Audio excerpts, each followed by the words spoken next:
Message that you think that this sends to guys like Shakur Stevenson and Devin Haney, who've been rumored to want to fight against Tank Davis? All good fighters. All those guys are good fighters, but none of them can fuck with Tank.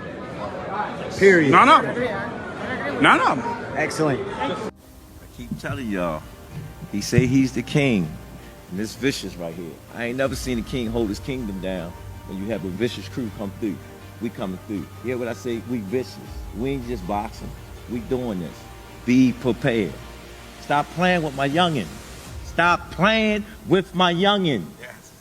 Gervonta Davis, nicknamed Tank, is renowned for his extraordinary punching power. His ability to deliver knockout blows is a significant factor in his dominance. Davis has an impressive knockout ratio, having finished many of his fights within the distance. His power in both hands makes him a constant threat to his opponents, as he can change the course of a fight with a single punch. This kind of knockout power is rare, and is one of the primary reasons why Davis is considered so dangerous in the ring. When he fought Isaac Cruz, he was 25-0, and he fought that little dude, that little pit bull coming at him all the time. And I mean, the movement, the boxing skills, that to me was the moment that Gervonta Davis hit the scene, and I said, yo, this is one of the best fighters in the world. When did you know he was one of the best fighters in the world? Like, Right even there. in the fight, I knew that I had him. I mean, everybody knew.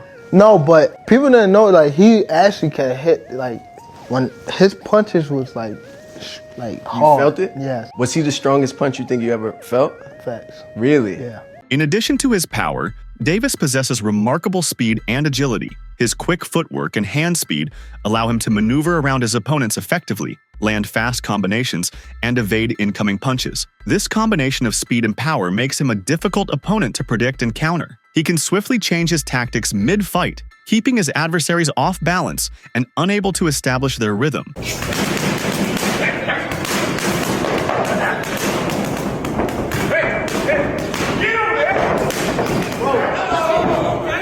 God damn.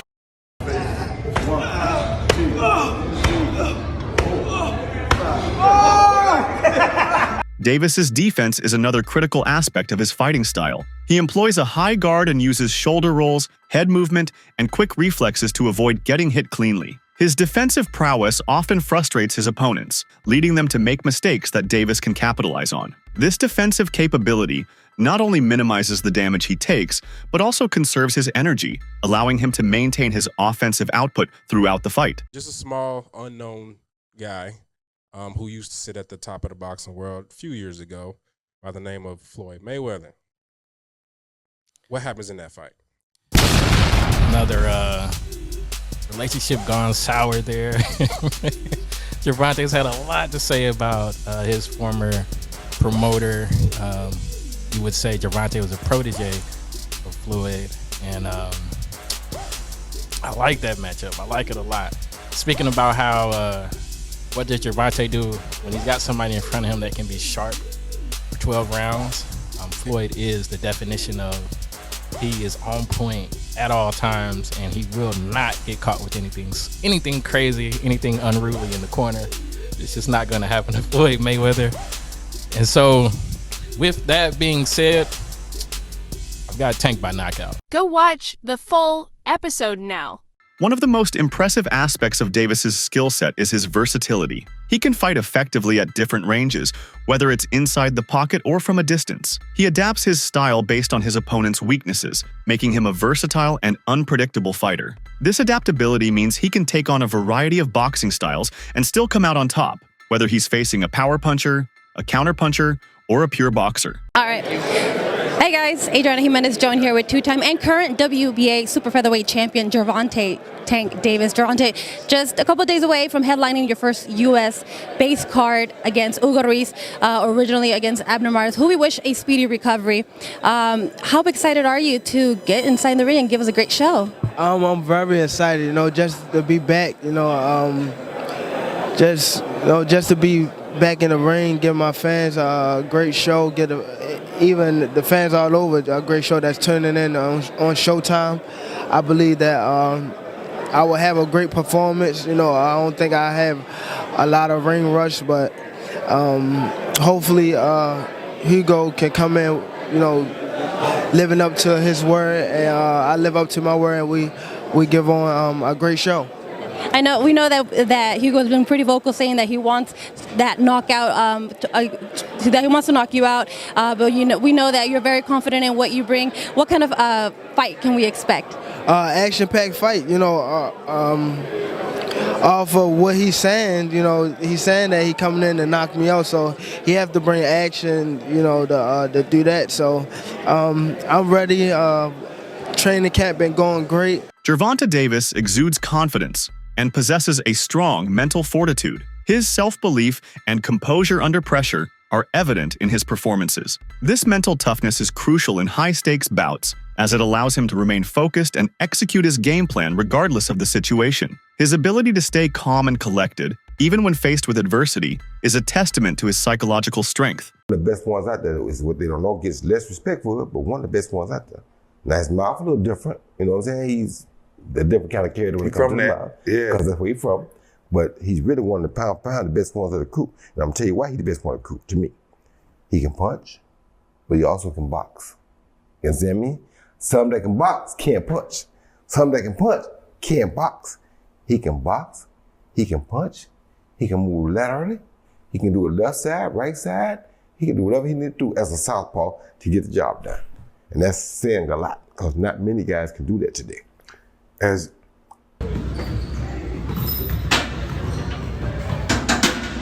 We're gonna have some music on that bit, ain't it? Davis's career has been carefully managed and guided by Floyd Mayweather and his promotional company, Mayweather Promotions. This strategic matchmaking has allowed Davis to build his record while gaining experience and exposure. Training under the guidance of Floyd Mayweather, one of the greatest boxers of all time, has provided Davis with invaluable knowledge and insights into the sport. The rigorous training camps and sparring sessions have honed his skills to a razor-sharp edge. However, as Davis's career began to flourish, cracks in their relationship started to appear. Shane Mosley has explained the ongoing situation between Floyd and Tank in a recent interview. Shane compared Floyd and Davis's situation with his and his son, and said that Floyd took away Davis's chance to shine by staying by his side all the time.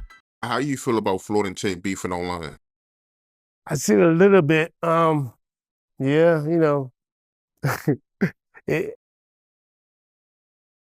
I like both guys, so it's like I know Gervonta has his issues with Floyd, and Floyd has a big ego where he wants to be the man on top, and Gervonta's trying to get on top, but it seems like he has to get from under Floyd because Floyd's a big man. You know what I'm saying? And it's kind of hard. It's kind of it kind of reminds me of me and my son. Like I kind of like got myself away and let him do his own thing and let him have his own glory, his own his own glory, his own life. You know what I'm saying? So me being there all the time will shadow over all this stuff. Sometimes, not intentionally. I'm not doing it intentionally. I'm not trying to be like I don't care about the Eagles. I want him to be the best, but me being too close to him all the time takes away a little bit of his shadow, a little bit of his shine. So I need to be, I'm still going to tell him everything he needs to know. I'll get in the ring with him, spar with him, do all kinds of stuff. But he has his own coach, he has his own manager, he has his own team, he has his own family, he has his own, his own stuff. The situation worsened with public statements and social media exchanges. Davis started to voice his frustrations openly, accusing Mayweather of trying to overshadow him. He claimed that Mayweather's involvement was more about boosting his own legacy rather than genuinely supporting Davis. Mayweather, known for his outspoken nature, did not hold back either. He criticized Davis's attitude and work ethic, emphasizing that Davis needed to show more gratitude and respect. Everyone to see, on whether it's on social media, whether it's the comments that are being made by both men. Gervonta Davis reacted to Floyd Mayweather explaining why he did a press conference on the same day that Gervonta had a press conference, and he said they offered him $1 million for that particular press conference, and Michael Benson reported this, and Gervonta Davis quoted the tweet and said "lol" on top of it, because Gervonta Davis apparently was quoted saying that it doesn't matter how much money a man has, he can still be jealous. Like, why Floyd would be jealous of Gervonta Davis? You know, Gervonta Davis, I like Gervonta Davis. I think he's a very exciting talent, very good fighter. He was telling me just stay calm. I always like to listen to Floyd when it comes to big stages like this, because he's the only one that been in my shoes and been like in these type of fights. You know what I mean? So I always try to stay close to Floyd when stuff like this happens. You know what I mean? Just to keep me humble and, you know, like, have me on the right track. You know what I mean? So I always appreciate Floyd for being in my corner, having my back. Always, you know what I mean? So it's always a be love for Floyd Mayweather. A well-conditioned athlete, Davis consistently shows up in top physical shape for his fights. His conditioning allows him to maintain a high work rate and sustain his power and speed throughout the bout. This level of fitness not only enhances his performance, but also reduces the risk of fatigue, which can be a critical factor in later rounds. Like day one in the camp, I start running probably like, it's different times. I might don't feel like running in the morning. I might run at night. It all depends what fits you. Like, I run in the morning. If I don't, I run at night. Train probably like 2 or 3. If I want to do something again, I train at night. Or I run, and that'll be it. But when I'm in camp, I really don't go outside. Like, it's hard for me to go outside, so I just be in the gym and home. That's it. Like, I don't go nowhere. Some people just go away and be... But you specifically? Me? First of all, I get a camp house, you know, out here. Like day one in the camp, I start running probably like, it's different times. I might don't feel like running in the morning. I might run at night. You know, it all depends what fits you. Like, I run in the morning. If I don't, I run at night. Train probably like 2 or 3. If I want to do something again, I train at night. Or I run, and that'll be it. But when I'm in camp, I really don't go outside. Like, it's hard for me to go outside, so I just be in the gym and home. Davis possesses a high ring IQ, demonstrating an understanding of boxing tactics and strategies beyond his years. He can read his opponent's movements, anticipate their actions, and make split-second decisions that give him the upper hand. This tactical intelligence, combined with his physical abilities, makes him a formidable opponent who can outthink as well as outfight his adversaries.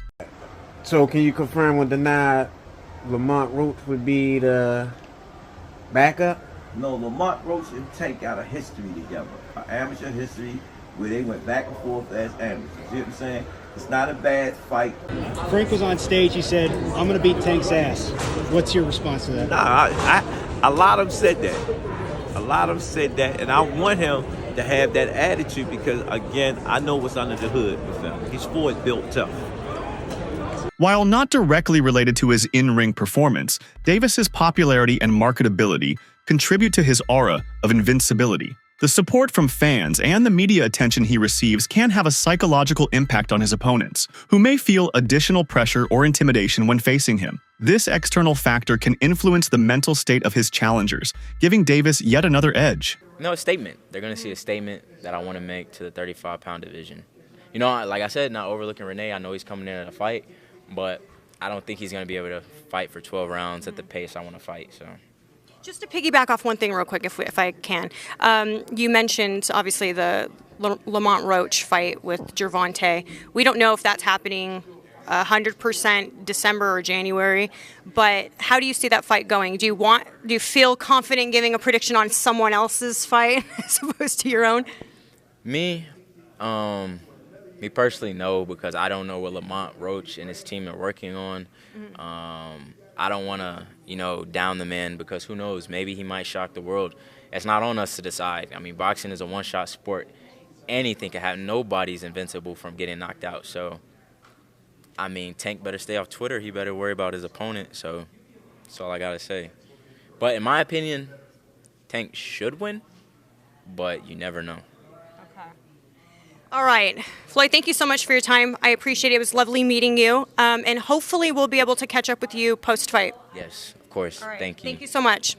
Overall, Gervonta Davis's combination of power, speed, defensive skills, versatility, mental toughness, strategic management, conditioning, ring IQ, and fan support creates a formidable package that makes him one of the most difficult boxers to beat in the sport today. His ability to adapt and dominate in various situations has solidified his reputation as a near unbeatable force in the boxing world. As he continues to evolve and face new challenges, Davis's legacy as a top-tier fighter is only expected to grow. What do you think is the minimum weight of someone that could beat you in a fight? Minimum weight? Yeah. Right. Someone's like 250. Yeah, probably like 250, 220 or some shit like that. With no experience? Yes, sir. Someone with no experience? Yeah. Yeah. No, hell no. They gotta have experience to beat me.